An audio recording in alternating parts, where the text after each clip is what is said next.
The lost cause interpretation of the war is the Confederate memory of the coming of the war and the progress of the war.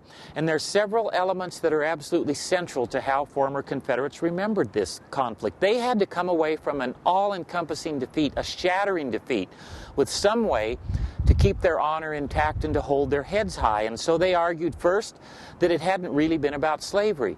They knew they were out of step. The Confederacy was, the slaveholding Confederacy, with the tide of Western civilization on slavery. And so they said it wasn't about slavery. It was about a constitutional principle. It was about which side were the true inheritors of the legacy of the founding generation. And they said they were. In addition to moving slavery out of a central position in their memory of the war, the Lost Cause architects also argued that it was a war that they never could have won. It was a hopeless war from the beginning because of overwhelming Union advantages of men and material. There was no loss of honor in a gallant struggle against hopeless odds, and so that's how they presented themselves.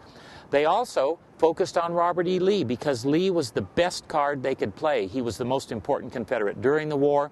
You could talk about Lee without talking about slavery. You could emphasize that he and his Army of Northern Virginia won very famous victories against the longest of odds, as they did at Chancellorsville. Lee was a very pious man. He never blew his own horn, very self-effacing. And so with Lee, they had an excellent person to put forward as the most important Confederate. So it's not about slavery. It was a hopeless struggle against the odds.